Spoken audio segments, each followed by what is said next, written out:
Watching blue sunset at Mile High here in Broncos country. Let's get ready to ride.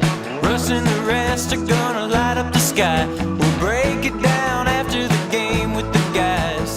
Hometown heroes with their own sports bar. The best coverage in Denver, don't go too far. Just turn on DNVR. We are DNVR.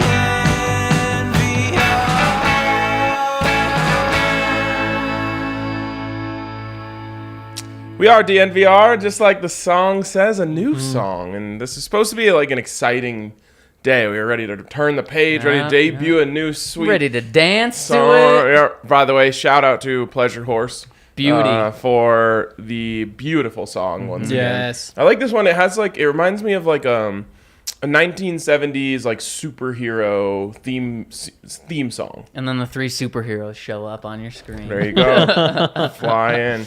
Show up in your ear holes. Yes, it, like I said, supposed to be a exciting show, and absolutely hammered by devastating news. Yeah, Justin Simmons is going. Well, should I say? Well, and Justin Simmons is No, going on the injured doesn't feel reserve right. today.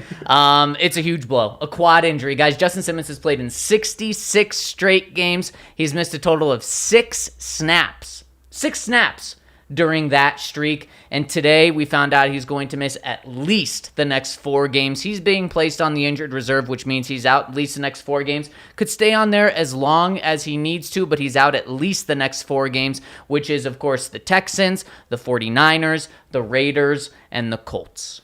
We need a lot more information on this because a quad injury on its face sounds like something that you could overcome pretty easily. You know, it's like when I first heard it, I was like, okay, 1-2 weeks, you know, maybe it's a deep bruise or something like that. And then you get the IR news and it's like, okay, now is this a torn quad that we're talking about? Because if so, then this injury is a lot more devastating and could go for the whole season. Exactly. If you need surgery, then it is that. And Nathaniel Hackett, when we talked to him, he didn't have the information then. Then just about 20 minutes after we talked to him, then we found out it was the IR. So they're still very much evaluating this. But for the fact that we knew it was an injury, and then just that quickly after they placed him on the IR, I wouldn't be surprised if it's longer than 4 weeks. It's scary. It's definitely not something that is like, it's not a small deal. Like that's your best defensive player, and you know you should be able to overpower the Texans. You should be able to overpower the 49ers. You know, Raiders with that offense, it's a big loss. But even those first 2 games, all of a sudden this is a lot closer to a fair fight on that side of the ball. Yeah, I mean, it makes a massive difference, and it's always hard on these days. But I do have to remind you that it's our presenting sponsor is DraftKings Sportsbook. It's always easy to forget when there's big news right off the top. But head over to DraftKings Sportsbook, use the code DNVR, and sign up to get in on great deals. I wouldn't say it makes it. The Texans and 49ers shouldn't be fair fights. Like the 49ers offense especially is anemic. And if Trey Lance looks like Trey Lance did this past weekend, which that's what we have to go off of, so it's fair to say, but it also wouldn't shock me if this week Trey Lance looks really competent and good. It would shock me if he comes out and he looks elite. Yep. But if he looks good, that wouldn't surprise me. That would definitely surprise me. There's been no evidence thus far that he can be Last good. year Fair. he had flashes when he was on the field. He always has flashes. Yeah. Makes 1 or 2 big plays a game. Yeah, and if you get a couple of those, that's all you need to win a game. And when we talk about Trey Lance, what do we talk about? We talk about like 75-yard touchdowns. Those are the flashes. They're huge plays. If the Broncos allow 1 or 2 of those on Sunday Night Football in 2 weeks, that could be the difference in the game right there. And when you're talking about the safety position, that's a position that could have a huge impact on allowing 1 or 2 of those. Yeah, and I think I'm going to say this a lot this season. This is why you have Russell Wilson. Like, when the Broncos had Drew Lock or Teddy Bridgewater or Case Keenum or Joe Flacco at quarterback, Trevor Siemian, Paxton Lynch, the margin for error was so slim. When you have Russell Wilson, you should be able to overcome stuff like this. Every team every team with a quarter, like if the Chiefs lost Justin Reed, it doesn't change your prediction for their next game. This next game, no. When you're a 10-point favorite against Houston Texans, it doesn't. But Ryan, I have to bring this up. The Broncos just had a huge margin of error, and Russell Wilson played really damn good, and the Broncos lost, and they did have Justin Simmons, and there's excuses, but it's so many errors. They did, but I can't ignore the fact that when you talk about that, we're 36 hours off of the Broncos just losing a game like that. And the thing is, they didn't give Russell Wilson the opportunity to make up for their mistakes, which is their first mistake that has been, hashed out over and over and over again. And I think everyone now admits was the wrong decision. We might be talking about today how Russell Wilson already did it once. They made so many mistakes and he saved you. But we're not. But we could be if they just gave him the chance. But what I'm just afraid of is because we just lived it, is just relying on Russell Wilson too much. And because in the offseason, that's what we talked about. It's Russell Wilson. Broncos, it's fine. Russell Wilson. Well, he found out it's not always going to be fine. And our first sample size of that was that, no, it's not going to be fine. And he's not going to be able to make up for everything. There shouldn't be another game this season where he has to make up for as much as he did in that game. There shouldn't be another game this season where he has to throw the ball 42 times. Disagree with that. Really? I'm fine with that. You think there's more? If he's completing at 70%, throw it 50 times. Definitely. But I do. 42 might be the high point. I think we see 50. There's really? There's going to be a big shoot with the Chargers, the Raiders, and the Chiefs all 2 times. Yeah, it's possible. There's probably more. Also, can I just ask you guys? I keep seeing the number of almost interceptions that Russell Wilson threw growing. Like at first I saw it was 2. Now people are saying 3. I've only got 1 marked down as like that definitely should have been an interception, and it would have been a good interception. But the one on the fade ball to Cortland that just slips through his hands. Are we talking about the Jamal Adams one as that was a near or it should have been picked? I think so. I mean, he was in the area. I'm not saying that should have been a pick. The other one, it went right through the defender's hands. But now people are saying 3, and I can't think of a third. No. I don't think there's a third. Okay, so there was 1. The other one is not the defender absolutely should have had that. It would have been a great play. Yes, exactly. Yeah. So anyways, I was going to say he dropped back how many times? 44 times? Yeah. Only 1 time did something almost bad happen, other than the sack.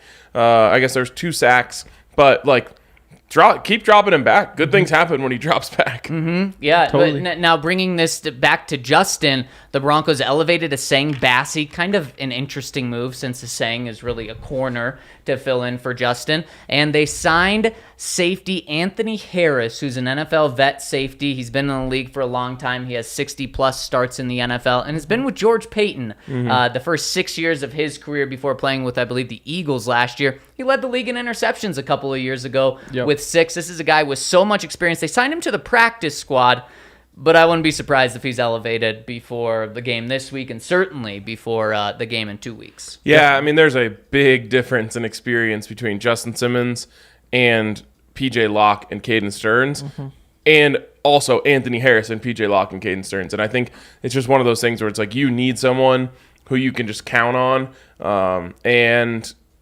very solid player. Probably, actually, definitely over the hill for an NFL safety, but in a pinch, a guy that you're kind of lucky is available for you right now. Yeah, he's only 30. You're still that's back end of the prime, but still, you're in that little round part There's of the a peak. reason he was available today. I was just gonna say my question to you guys, and we see this happen occasionally where they sign a veteran, let's say Joe Schobert, and you're like, wow, how's this guy here? This is great. They just got a week later. He's gone. It's that's why he was available then. But there's also times when you sign a vet and just for whatever reason he was still floating out there, and they do end up playing 5 days after being signed, 2 weeks after being signed. Against the 49ers in less than 2 weeks, who's the starting safety next to Kareem Jackson? Is it Caden Stearns / PJ Locke, probably more so Caden Stearns, or is it Anthony Harris? I think it's Stearns. And to go back to why was Anthony Harris available, it's because the Eagles traded for Cameron Gardner-Johnson. So in terms of reasons to get bumped off a roster, trading for a Pro Bowl safety. When did he get bumped off? Chauncey Gardner-Johnson? CJ Chauncey, but yeah. Okay. Yeah. When did he get? Chauncey, what? You said Cameron. Oh, did I? When did he Okay. get cut? I believe it was on cut day. It was on cut day, so I thought so. he's still been available for True. 2-3 weeks. Yeah, True. I mean, but that is fair. Like, teams had their plans set at that point. It was probably going to take an injury unless the team was really uncomfortable with who they had there. I think if you really like the guy, you cut a guy. Sure. There's a couple of guys on this Broncos squad that if a surefire starter comes available, you're cutting them to take him. Regardless, he's definitely a... So who's your pick? I'm going to say Harris. For the exact reason that you guys talked about, which is against the 49ers, you just have to not screw up really bad. Like, if you look at Trey Lance's highlight tape, almost all of it is a broken coverage while he's running around that back there, or a big play action fake where the safety got their face crossed. So I think even against the Texans this week, if it wasn't so quick of a turnaround, I would say he would probably start. Just because these are two games where it's just like, don't screw up. Right. Yeah. And it's very true now. Where I think I'm really worried about Justin Simmons is the next week. Going into Las Vegas to play the Raiders. Derek Carr is not going to be throwing 3 interceptions per game like he did this past week. Derek Carr is a good quarterback. He's going to bounce back. And you're going to put Pat Surtain on Devontae Adams. I loved that the Broncos put Pat Surtain on DK Metcalf and said, take care of him. And what did he do? In my opinion, he did a fantastic job. And I know there's some debate out there of how good of a job he did. But he held him to 36 yards. Is that what it was? What did you grade him? I give him a B. And I took some heat for the B. Yeah. I would have gone an A, personally. But Yeah. I understand. There's just not enough room to grow from there. Because, I- it was a good game. Like, you hold him to 36. There's the penalty in there, too. There are a couple missed tackles. But I probably also, would have said B+. Yeah. Just because I think a lot of the catches that he gave up were designed into the game plan. Pretty much all of them, maybe except for one word. Totally. They The were playing one him where it off. was like the hand strength battle. Yep. They said, don't let DK beat you deep, because if we give up one deep play, that could kill us more than just allowing Geno to drive down the field. And Pat Surtain, in my mind, did a fantastic job. But regardless, you put him on Devontae Adams. And Hunter Renfrow, Ronald Darby, that's a really good guy. And K'Wan Williams, you could put him on Hunter Renfrow as well. Justin Simmons, especially this week after seeing the linebackers not really there. You're not going to put Josie on Darren Waller. Justin Simmons is your Darren Waller guy. And you're not going to have him for that game. That is when I'm really nervous. And he's your deep guy against two teams before that are just pure speed at receiver. This week you've got Nico Collins and you've got Brandon Cooks. It's like, yeah, Brandon Cooks, nobody hypes him up, but I mean, He's very good. 6,000 yard Really seasons is. in the last 7 years. But it's just like, it's always, he's the number 20 receiver in the league, but he always does that. And what he does is he's super fast. And then next week with Ayuk and Debo and all of that, like, there's a lot of speed, and you wonder if just one or two mistakes could change one of those games. But then, Devontae Adams, Darren Waller, that's obviously when you really need him. Yeah, and I mean, it just gets worse the longer it goes. You have the Chargers and the Colts. The Colts, not as scary from that standpoint. They're also really balanced, though, and that scares me because it's just like you need discipline back there. If you bite too hard on a play-action fake when Jonathan Taylor's averaging 6 yards a carry or whatever, then you get exposed over the top. But really, the Chargers is one where that you actually might change your prediction based on whether or not Justin Simmons is playing.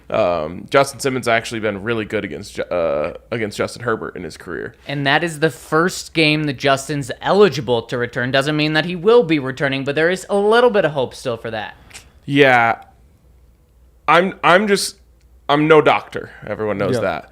But I'm curious about what quad injury is 4 weeks and not 8, 12. I agree. 16, Typically with these things, it's a lot worse than the initial Are you diagnosis. hurt? Are you hurt or are you injured? And with the way Justin Simmons is, if he's hurt, he's going to play. Yeah. And so you do think, and especially he got injured during the game on a specific play, and he didn't come out. He played through it. That just shows the type of player he is. Does that also give us a little bit of hope? Like, can you play through a torn quad? No, because then they wouldn't have put him on IR. What do you mean? If they said you did it during the game, you can keep doing it. No, what I'm saying though is like if it was a severe injury that requires surgery and you can't come back this year, like could he have actually continued playing? Oh, through? maybe it got worse though. Same thing with Quinn by playing on Miners. it. It's kind of scary there too. Like maybe you shouldn't have played the rest of the game after you Right, realized something right. was wrong. Good But, news. Good news, really quick about Quinn. No IR for him, at least as of now. and that's the thing is as of now, which is where I was going with Justin Simmons. If he's one of those guys that if there's a chance he can play, you do whatever you can to get him on the field. And the fact that you're willing to say, well, he's definitely out 4 weeks. Otherwise, you might just keep him around and see if you can squeeze him into that last game. That makes me think that there's a good chance it's more than 4 weeks. It's not like a 50-50 4 weeks. It's like maybe best case scenario, it's like 50-50 5 weeks from now, he's good to go and we can pull him off. So I'd guess he's not back as soon as he's available. My hope is that it was like 3 to 5, and they're just like, we want this roster spot so we can bring in Harris. Yep. And a veteran there. That's someone that you would hope wouldn't be giving up those deep plays. And Hank, like you said, not being, and you guys said not being faked out by things. But it's a brutal injury. I mean, this is your Iron Man on the defensive side of the ball. Probably the best player at his position. Yes, Yeah. in At the least entire league. arguably. Free safety, yeah. And how crucial is it now that the Broncos brought back Kareem Jackson? Because at first it was like Justin Simmons and Caden Stearns. We like that. You got the vet who's going to be very steady, going to be available, and then you're going to have Caden Stearns, the young guy that's so talented. Now if you were doing Caden Stearns and PJ Locke starting week 2 for the next at least 4 weeks, oh boy, that is scary. That being said, Kareem did not look great on Monday night. You need Kareem to step it up. I was having a conversation with somebody at practice beforehand and saying like, yeah, he might throw Stearns in for Kareem this week, and that's for the news. Like that's a conversation that I was definitely on the other side of. But if you're saying like, yeah, maybe we do need to go with the younger option instead of Kareem, that can't be happening now with no Justin Simmons. And last point on this, Caden Stearns is more like Kareem Jackson than he is like Justin Simmons. Yeah. And so you kind of have an odd combination back there right now. And PJ Locke is more like, he's not in that same mold, but he's also a guy that you probably want to be playing closer to the line of scrimmage. And It's very true. I'm pretty sure they have Caden as a free safety. And I've always agreed, like, you want more in the box. He's that dime guy. And I think, that's why it's Isang Bassey that gets called up, because Caden Stearns was your kind of like spare slot defender. And now that he has whatever new role now, you need somebody who can potentially be an option there. But they seem to like him deep, and he's fast enough. That's the thing, is he might be... I wouldn't be surprised if he's the fastest player on that defense. Damari Mathis, I guess, is probably number 1, but he's right up there in that conversation at the very least. So he has the tools to play deep. Yep. And Caden Stearns was great in the limited opportunities he played in last week. And something else that's great. Okay. You want to take it? No, I just wanted to say that Goyo in the comments is saying that Russ got outplayed by Geno, and I've seen there's this revisionist history happening now that we're moving further away from the game about how good Russell played, and I just don't understand it. Geno Smith wasn't even close to playing as good of a game as Russell Wilson. Geno Smith outplayed, I think, everyone in the first half. Sure. He was fantastic in the first half. He did nothing in the second half. Russell Wilson played a complete game. You say nothing, though, but it was legitimately nothing. Yes, negative 12 yards in the fourth quarter. So Russell played a really, really good game. Yes, he did. More than enough to win. More than enough to score 30 points. Yep, 100%. They could have scored 38 if other players didn't let him down. And speaking of Russ, we got to talk to him today about the fourth down conversion. I think there's some juice there, guys, and let me tell you about it right after telling you about our friends over at DraftKings Sportsbook, where if you use the code DNVR over at DraftKings Sportsbook, you get $200 in free bets by placing a $5 moneyline bet on any NFL team this weekend. That's code DNVR. You place a $5 moneyline bet on any team, and right away, you get $200 in your account in free bets, win or lose on that. And then you get to use those free bets to earn more money on top of it. I love what DraftKings does, and they're also offering the 7-point deal, where if your team goes up by 7 points and you place a money line bet on them, you win the bet right there. I believe last week they also did this, and they paid out 3 games where the team went up by 7 or 10 points and then ended up losing, and they still paid out those winnings. So it helped you. Atlanta was one of them. Titans were one of them. Yep, and I know Man, the Colts were Bills close. obviously ended up winning, but that hit. Right. Yeah. Anyways. Yeah. So and that's what's great. You can do that if you're a new customer or you've been with DraftKings for a long Steelers. time. Yes. No, they didn't. They ended up It winning. would have been the Bengals. Yeah. Yeah. But so head to the App Store now, download the top-rated DraftKings Sportsbook app now, and use promo code DNVR when you sign up to get $200 in free bets by placing a $5 bet. That's code DNVR over at DraftKings Sportsbook. Terms and eligibility restrictions apply. See our show notes for details. Texans money line would have hit if you had that. Yep. No, it wouldn't have. Yeah, they went up 10. tied. 23. Oh, I see. But Yeah. yes. You're right. There you go. Also, a shout out to Breckenridge Brewery. You'll see Breck beers down at the tailgate this week. You can get Breck beers here at the bar. There's so many great options from Breckenridge Brewery. I've been seeing Hank put down hella strawberry skies lately. Yes, that's that might be basically the only beer I drink now. I can't remember the last time I had something that wasn't a strawberry sky. It's a great beer. It's a great beer. is. It's one of their many. So find out what your favorite Breck brew is, and you can use the Breck brew locator to find the nearest strawberry sky to you. Or how about Broncos Country Hoppy Pale Ale? I've been crushing those lately as well. So check them out and use that Breck brew locator to find out the closest to you. Hootenanny. Oh, and we got the Hootenanny coming, which is Railroad Earth, I believe, is headlining that. It's like a sweet bluegrass jam band. So lots of good bands over there. I think that's who it is. Maybe String Cheese Incident, one of those. So check out the Hootenanny. What's really cool about the campus they have over there at Breck is they have a perfect setup for concerts. I went to a Dawes concert there, had a great time. And obviously they've just got like sweet beer gardens all around. It's really fun when you go to these events there. They've got all sorts of games you can play. It's a great spot. This is also a great spot right here too. Well, I guess like a couple floors below us. But the DMVR bar, it's back. It's better than ever, and it's the place to watch all the sports. I'm so excited for honestly like the Nuggets and the Avs to get back when there's just always something happening, because that's the time where I get to spend a whole bunch of nights at the DMVR bar. Always an awesome time here. Hopefully you guys were here for the game. Didn't we figure out that it was actually louder at the bar than it was at the stadium? We did, yeah. They kept on showing that. Yep. What do you call that thing? Measures noise. And then someone who was at the bar posted a screenshot of what their Apple Watch was telling them, which was like, you're in a too loud of a spot. And it was well over 100. And Seattle was just like flirting with 100.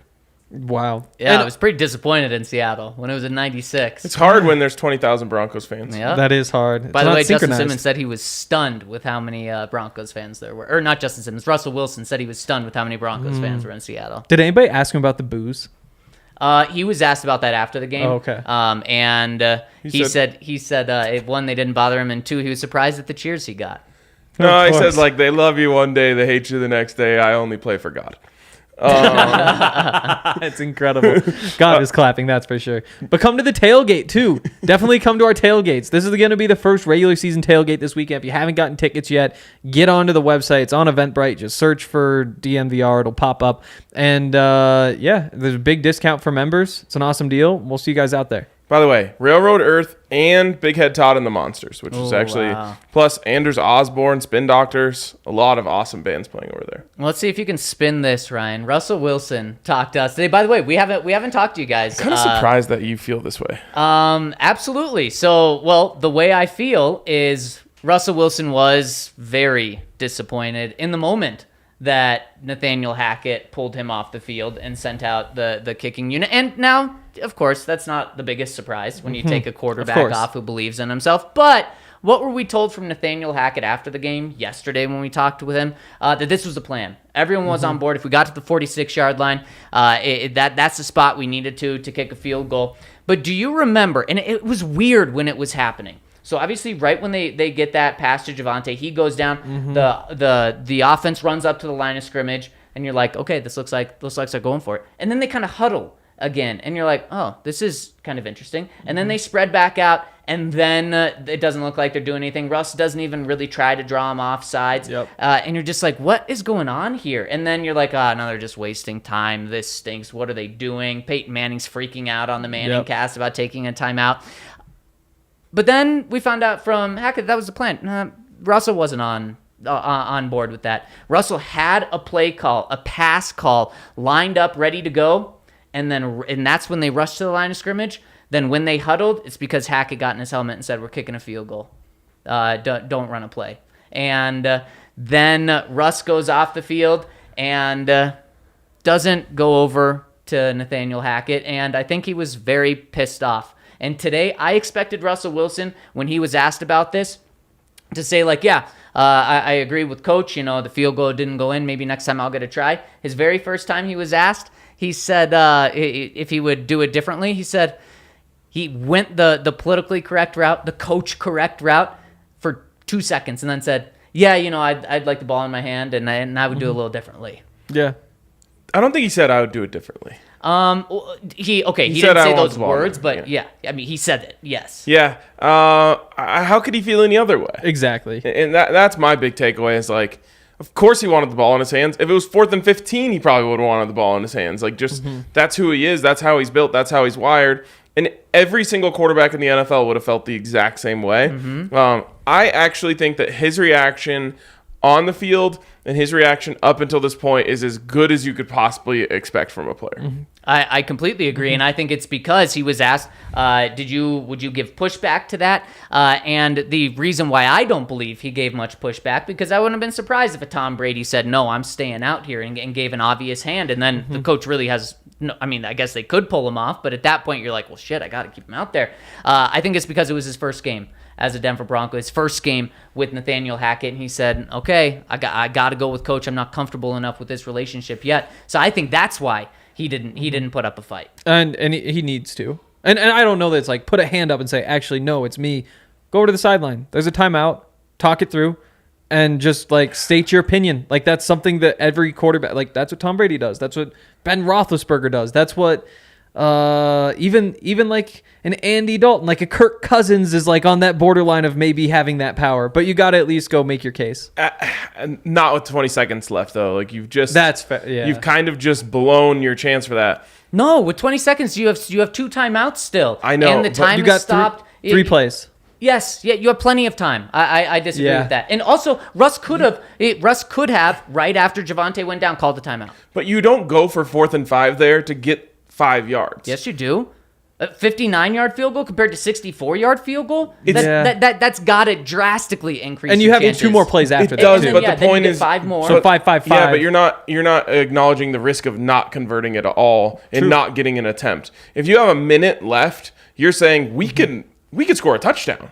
Like, we call a timeout with a minute. You've got 2 timeouts left. You're saying we can go. There's no limit on how close we can get this. Once you've run it down to 20 seconds, you've decided you're kicking the field goal. Absolutely not, though, because Ryan, you sent us the stat today. Russell Wilson, What is it? In 4th and 5 situations, he's 57%. Yep. So fourth and 4 to 6. 4th and 4 to 6, he's 57%. The percentage, what is it? 6%. Only one kicker in NFL history 8%, has made more that from 64 yards. So your chances, even though you do have to then kick a field goal after, they still drastically go up. And with 20 seconds left, that's plenty of time. And I believe if this was in 1 year from now, if this was later this year, Russell Wilson would have had that go differently because he wouldn't have been afraid to put his foot down and say, no, we're going for this. Well, and the thing is, Russ could have called the timeout on the field if he wanted Yes, to. absolutely. So- Absolutely. Again, I think he just wasn't fully comfortable yet. On Reddit, so I'm not sure if this was true, Seahawks fans say that Russ didn't call the timeouts. All of the timeouts came from the sideline. Like, they said, like, this isn't in your hands. And this could be, like, some fan hearing one thing or mishearing whatever. But I wonder if that was just how that worked there. And so now he's like, yeah, sideline handles the timeouts. I do this other stuff. That's fascinating. It is Nathaniel Hackett's fascinating. got to instill that and give him that power. Definitely. Because Peyton Manning, quarterbacks, but especially the great ones, absolutely have that power. So to me, I did take it as Russ saying, the fact that he said, I had a play call ready, and Nathaniel Hackett's been telling us for 2 days that there was a plan. Everyone knew it. Everyone was on board with it. He literally said, either yesterday or after the game, I knew. Russell knew. The offense knew. Well, maybe Russ didn't know that they got to the 46-yard line. Russ is pretty in tune with the game. I'm pretty sure he knew that they got to that line. And the fact that Russ was running up to the line, he said he had a play call in mind. It was a pass, and he was ready to go. Come on. What is the media doing asking Russ what the play... not the media. What is a media member doing asking Russ what the play was? And then he immediately said, I'm not telling you that. Of course he's not telling you that. What's your Also- 4th and 5 crucial moment play? Also, what is he going to say? All right, so it's slot right. You know, It's because the safety was shaded over to the left, and I would have hit it, I guarantee you. But also, like, even if he reads off the play call word for word, what do we do with that information? Yeah. Nothing. Nothing. No. Nothing. And then he was, what was it, run or pass? It's obviously a pass. Yeah. It's 4th and 5. It was a quarterback sneak from the 5. The other piece, QB though, draw would have been savage there. How about a sneak? Just right under center, 5 wide. Oh, God. that's terrible. Push the pile. Yeah. I do think it's really easy to see what the miscommunication is, though. I think everybody's on the same page. Yes, 46 means we can try the kick. I think the miscommunication is, like, is that like, 3 seconds left, you get one final play, 46, we kick it instead of Hail Mary? Yep. And I think that's probably where Russell took it, whereas the coaching staff, or at least Nathaniel Hackett, took it as 46, 4th down, we can kick it from there. And know- that's what that miscommunication is. You know what I was so worried about? Right when I saw it was 4th and 5, before there was any thought in my mind that they were going to kick a field goal from there, was every time that this situation came up in training camp, Russ went vertical. Yeah. And I was so terrified of what was going to happen if they went vertical on that play. And it's like, just give me Jerry Jeudy on a slant. I completely agree. However, when he did go vertical in those situations, there's even to Brandon worked. Johnson, it worked. It By the way, worked. Brandon Johnson is not on an NFL team right now, probably because of his injury. But it just shows you Russ was really good at those. And Hank, I agree with you about That's true. But I just, in my head, I Oh, was like, I completely agree. I just with you. envisioned Yeah. like it falls into the just like the green grass Yeah, and, yeah, and there's yeah. no flag. We're all Yeah. like, "Where's the flag? Where's the Yeah. flag?" Game's just over. Yeah. Isn't that the worst when those like 1.5 seconds after a play's over and it's a big play and you're just like Pray. flag, and then you don't see it and then your stomach drops. But Hank, I agree with you about the miscommunication. That can't happen. The Oh, no. Miscommunication in game management situations at the end of a game that's going to cost you a game, that can't happen. What was And the miscommunication? just about is the 46-yard line we're absolutely kicking a field goal, or is the 46-yard line the difference between like throwing a Hail Mary at the end of a game and kicking a field Or goal? it's like, 4th and 20, we gotta try to pick it up. Right. You can't have those, and No. that shows the inexperience, the rookie coaching staff, and that came back to bite the Broncos. It did. That just sucks. You know, I guess you guys will probably keep talking about the 4th down tomorrow when I'm gone, but as my last conversation about like the 4th and 5, I'm curious what play you guys run, because to me, I want a slant to Jerry, I want Alberto up the seam, I want Sutton like choosing whether like to go deep or maybe hit a comeback or back shoulder or something, and maybe like Javonte protecting then leaking out to. What do you do? I like that. The only wrinkle I'm going to add is the play has to be designed where there is a pocket for Russ to run and to scramble, so where you're not clogging the inside of the field. Almost like a bootleg or something? Or just if you want him to go in the middle, don't clog the field with routes. If you want him to be able to run outside, then make that outside open, because he has to have that option to run. I think I'd run mesh. Yeah. Like I just saw that work so much in the NFL and in college this last week. Like, and then you could probably run that. I think they call it like a deep hank, where someone just goes and sits in the middle of the field just in case the zones get completely cleared out. It's just wide open down there in the middle. And again, the point of mesh is it clears everything out, and if you do have to run, then there should be room. Yeah. Exactly. And like you said, Hank, tomorrow we're going to be moving on to the Texans. Let's move on to the Texans right now. Let's do it. Let's jump into our whiteboard Wednesday. Yes. Put this loss behind us. Focus on getting back to 1-1. I believe it's a must-win. Hank thinks it's an important game, but not necessarily a must-win. But we want the Broncos should get a win this weekend. 10-point favorites against the Texans. And let's jump into the keys to beating the Texans. We're going to get to these quick. First one, protect the damn ball. Guys, when you get So in, obvious. when you're anywhere, it's so obvious, but there has to be extra emphasis on this week because of what happened this past week. The Broncos have to protect the ball specifically when they get in the red zone. And I'm pulling up a note about the Texans game right now as well, because the Texans, when they played the Colts last week, they also had problems with this. The Texans, in their 4 wins last year, their defense forced 11 turnovers. 11 turnovers. That is huge. In 4 games. Three turnovers a game. One game they had 5. Wow. The other 2 games they had 3. The other game they had 0. So that's how they won games last year. And last week, the Texans gave up over 500 yards of offense to the Colts, but they had two crucial turnovers, which kept them in the game. So it's simple, but it's going to be key to not losing to a bad team. Absolutely. I mean, it's the key. The way that upsets happen are turnovers. Right. And we saw that on Monday Night Football. 6.5 point favorites. Yep, and you had a giant upset because you fumbled the ball twice on the goal line. Yep. Terrible. All right, what's next? Finish them. Yeah, and this applies to a few different things here. Yeah. 1, finish them, as in finish your damn drives. Yes. You hear about moving the ball between the 20s. The Broncos move the ball incredibly between the ones, which is a crazy thing to say. But 99 yards on that field were easy for them to get. I've now watched the game twice, and I've watched cut-ups another time. I'm just so deeply in love with the way that offense was designed. Like, obviously that you're going to have a great game plan for your first game of the season, but my God, was that game plan beautiful. It was so good. Expect more of it. Just get the ball in the damn end zone. Yep. But it also applies to the Texans. The Texans almost started off their season in dream fashion, beating a division rival who's favored to win the division, and they blew it. They absolutely blew it. And they're feeling terrible right now.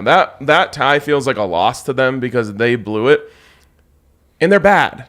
If you go up early on them, you have a chance to just destroy their morale. Yep. And so finish them drives, and finish them as in Mortal Kombat special move, knock their heads off. I love it. All right, next one, Allie. Purge the penalties. Ooh, yes. Purge the penalties. I was trying to find a P word, purge. But yeah, I mean, that's why I think they lost. I mean, Geno Smith, did he play well? Yeah. But picking up 5 yards, 6 yards, 5 yards, 7 yards, that's not going to put up that many points. Like you need to have chunk plays to be able to actually finish drives with touchdowns in the NFL. And the only chunk plays that they were able to get were, I mean, I guess there was a Justin Simmons missed tackle, a couple blown coverages here and there, but mostly just penalties, because every drive they're handing them 15 plus yards. That needs to stop. Like, you cannot be leading the NFL in penalties and expecting to win against anybody at all. Yeah. Penalties is one of the worst crowns you can wear. Like, Yes. if you're a penalties team, it's going to drive your fan base, everyone crazy every single week. Don't be a penalties team. Don't. But this next one, do take the points. And this seems obvious, but when Is you it? play the Chiefs, Don't the take saying the is the saying is field goals don't beat the Chiefs. Field goals beat bad teams. And look, the Broncos, if they would have taken a field goal instead of gone for it on 4th down, they would have won the game. Hindsight's, of course, easy to say. You look at the Texans. Bad team. The Colts had the ball on the 2-yard line, went for it on 4th down. If they would have kicked the field goal, they would have won the game. You see this time and time again. This is how bad teams stay in games, is when good teams just don't take the points. The Colts missed points were maybe just as bad as the Broncos last week. I mean, the Colts really had a similar game to the Broncos, fumbled a except the snap. tie. Yeah, they didn't convert from the 2. They didn't kick the field goal. They had an interception at Houston's 22-yard line, which would have been points, even if it was just a field goal. They fumbled at Houston's 40, which could have turned to points. And they had a missed field goal at the end of the game, which got Blankenship fired for among other things as well. But the Colts missed out on, over 10 points, just like the Broncos missed out on nearly 20 points, over 20 points in this game. Don't worry about putting up 30 points in this game. Nathaniel Hackett, just take the field goals when they're there. I know it's not a fun approach to take into a game, but it's a lot more fun to beat a team, even if it's by field goals, than lose to a team because you don't convert twice on 4th down or something like that. Yep. I think we have a Texans fan in the comments. I thought those were like Chargers fans, just like a myth. Thought everyone in Texas was just a Cowboys fan. Yeah, I completely agree. As most of them probably are, though. Yeah. Yes. All right, next. Aim better. Aim better. So the Broncos had some weapons in that last game, and they just kept aiming them at their own foot. So don't aim your weapons at your own foot because then you blow your foot off and lose the game. You are playing the Texans here. Yes. Aim your weapons at the other team, and that is going to take you a long way. It kind of goes along with the penalties. It kind of goes along with the turnovers, but the Broncos beat the Broncos. The Seahawks did not beat the Broncos. It's not even close. Yeah. So you need to take this as an opportunity to realize that only you can beat you, especially in this game. Like Jonathan Cooper, what are you doing, dude? Like you talked about it with the penalties, but it's just like you are aiming. You're aiming at your own foot. Yeah. By giving the ref an opportunity, and I do not want to hear about how he barely set over and blah, blah, blah. Right. Don't agree. give the refs any opportunities to hurt you. Hold on to the ball. It's just all this thing. Don't shoot yourselves in the foot. I love it. And our final whiteboard coming in, Maim Mills. Yeah, another M word. Tough to get. I wasn't gonna go murder. But I do think What that's does maim mean? Yeah, I did you don't look know. up the definition of that before you put it on? it's this like graphic? I think usually it means like a piercing. I think usually it's like a spear maims Like you, a or a sword would maim you. Okay, Ah. all But right. it's something that I think blood is usually involved. Yeah, I mean you gotta get to Davis Mills. That is kind of the key when it comes to beating the Texans. Just because you look at what strengths they have as a team, their one strength is that they have a very good offensive line. One of the best offensive lines, I think, in the NFL. And on top of that, Davis Mills, a pocket passer, he deserves more credit. You know, this is my one chance to go on the tangent. I mean, that's a 5-star recruit. He was the number 1 quarterback in his recruiting class. He lived up to the hype. He looked like the best rookie quarterback in the NFL last year. He had 300 plus yards in half of his last 6 games. Right now, I think he's on an 11-2 touchdown to interception run. That's a good quarterback. No, that's an average quarterback right now behind a very good offensive line. And if the Broncos just didn't get any pressure last week, you've got to be able to get to him. You've got to be able to bring him down. Even if he goes for 350, you're probably fine, but it'd be nice if you could get the pressure going this week. You know who, and I want to get your take on this. You know who Davis Mills is? Who? He's a 4th-round Trevor Siemian. Trevor Siemian started his career, his first year, 18 touchdowns, 10 interceptions, threw for more yards than Davis Mills per game, had a worse passer rating but a better QBR, both very similar though. Davis Mills, right now, 18 touchdowns, 10 interceptions, fewer passing yards, and like I said, the other stats are very similar. Trevor Siemian, long neck Trev. long neck Trev, exactly. Trevor Siemian won you games. You guys know I like Trevor, so this is a guy that you can't completely overlook. Winning season. But Russell Wilson against Davis Mills, yeah, one team by far has the better Totally. quarterback. You are losing this game if you shoot yourselves in the foot, if you don't aim right just like you did, if you don't eliminate those penalties and purge them. So I agree, Hank, you shouldn't overlook him, but this guy's not going to beat you on his own, in my opinion. No. Maim, to wound or injure someone so that part of the body is permanently damaged. Yeah, Jose also got you. Wow, in the you sure you comments. There we want to go. do that? What else? That's What other M word did you have for extremely Mills or D word rude. for? Oh my gosh. for Davis? You could go mock Mills, as in Yeah, like you're yeah, dancing yeah. Oh, yeah. around him. No, The we're not fans at dancing the end of around. the You gotta game actually were hit him. mocking him You gotta because get he that was guy on so the bad. ground. You're like doing the Permanently long damage. Oh my gosh. What about D word? destroy. Davis. Destroy Davis. Because you can get back up after being destroyed. I think destroy also, by definition, would be like a beyond point of repeir. You think so? Yeah. I guess Like if you say your blow car is something up. destroyed, it doesn't mean like, I just got to take it into the shop real quick. But probably for a lot of money. Let's look. Ooh, make Mills miserable. That's a good one. Make Mills miserable. I like that. And when Ryan's looking that up, Put an end to the existence of something by damaging or attacking it. okay, Wow. well, probably no Decapitate coming back from Davis. that. No, that's Oh. worse. That's definitely murder. Yeah. Boy, just a more graphic form of murder. Something where if you want to go see this game, whatever, if Davis is destroyed, if he's maimed, whatever happens, you want to be there, check out our friends over at Gametime because you are going to find great deals over at Gametime. There's such amazing deals, especially the longer you wait, typically, the better the prices get, and there's no better place to check out these deals than over at Gametime. So how do you do it? Well, look at the link in our YouTube description. We've also got it over at thednvr.com on this podcast. You can find the link. Click it. It's such a user-friendly interface to use, and it shows you they have flash deals that go on. You get to see exactly what the seat looks like, what your view is going to be, and Gametime is the spot to get these tickets. So check them out. Love Gametime. Love it so much. And we are really pushing it. So make sure you use that link in our YouTube description so you can get in on that.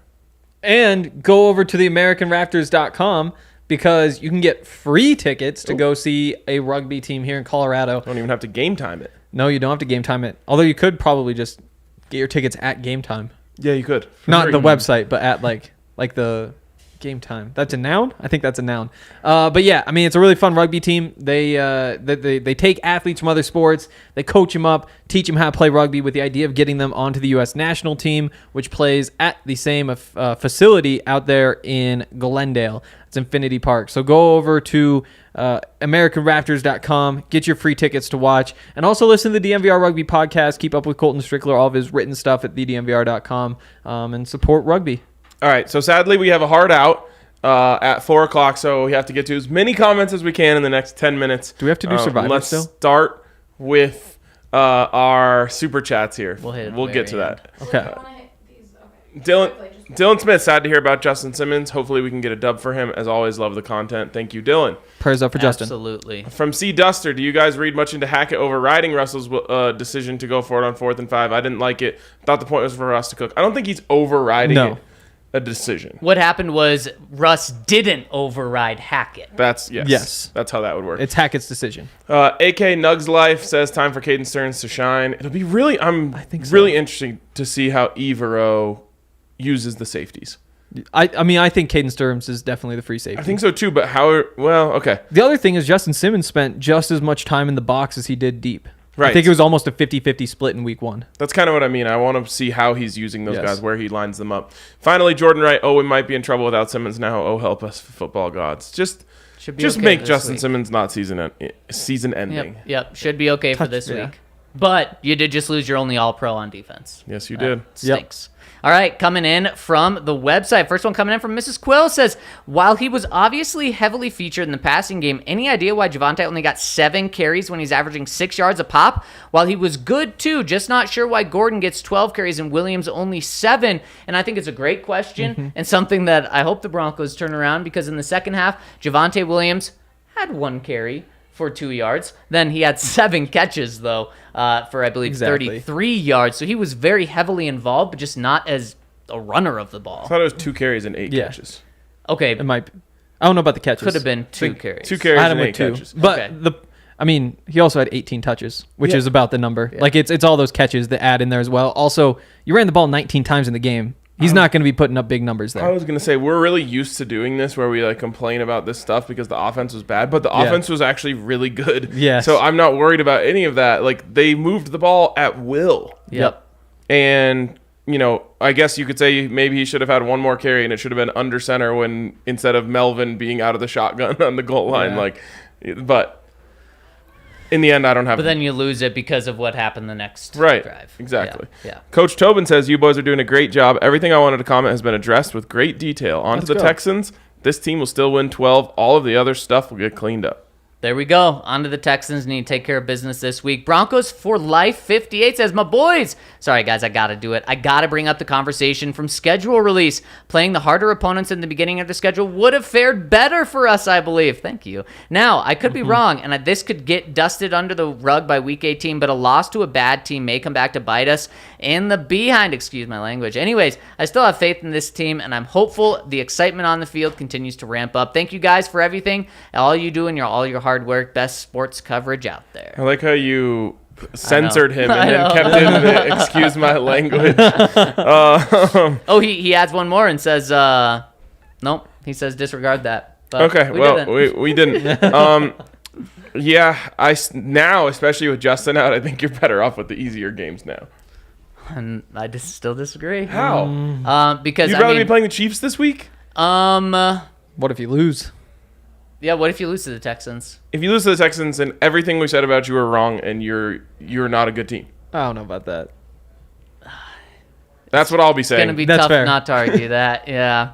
Howler Brosurf says, I'm with Henry here. There was always going to be an urgency this season in this division, but despite our best prediction, there's always going to be a winnable game that you lose inexplicably. Likewise, you're going to catch a break that you didn't expect. These things average out over a season. The Bills lost to Jacksonville last year. It's insane. The year the Bucks won the Super Bowl, they lost to the Bears and the Saints twice. Not to overreact, but Tennessee and the Rams may not be as formidable as we initially thought. You also had a loss to the Ravens, that is certainly winnable. With Russ, Definitely. we're not out of any game. This is a marathon, not a sprint. I agree with you that with Russ, Broncos aren't out of any game. But what I will say is if you're going to look at the Rams and say they don't look formidable, the Rams are probably looking at the Broncos and saying they're not formidable.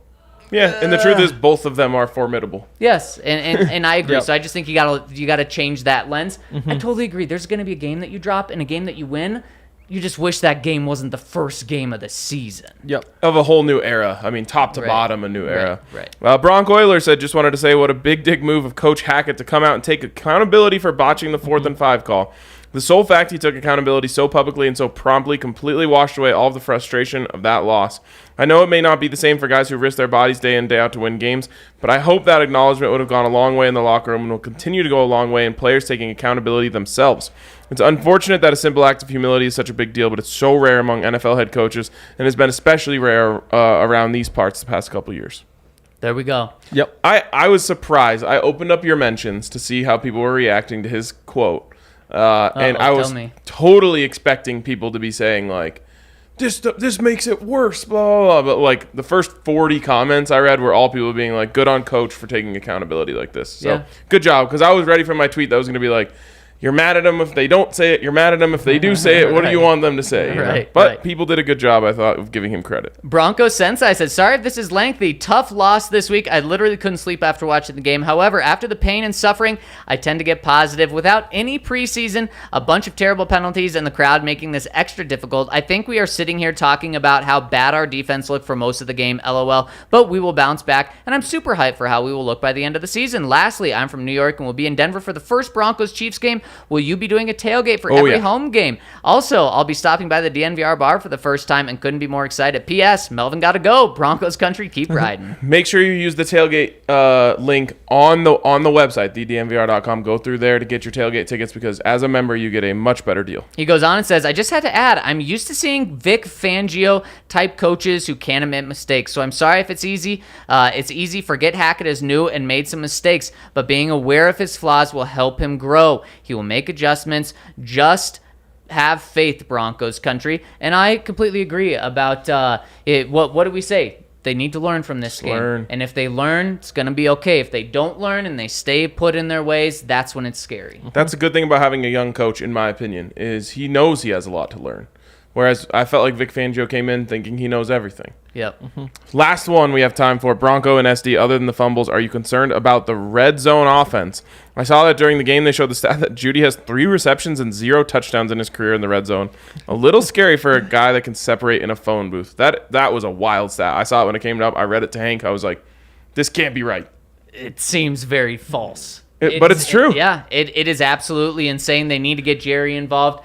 They tried to get the tight ends involved down there, and they were just they were so close on passes, on runs. Those things, just like we talk about with coaching decisions like Brandon Staley, with Nathaniel Hackett, those things will even themselves out. It may not be this week, but when you get a big sample size, they'll leave themselves out. And, I mean, one of Jerry's problems is that he just struggles with the physicality. Playing in those tight spaces in the middle, yes, he can separate. No, he doesn't always hold on to the ball when somebody catches him.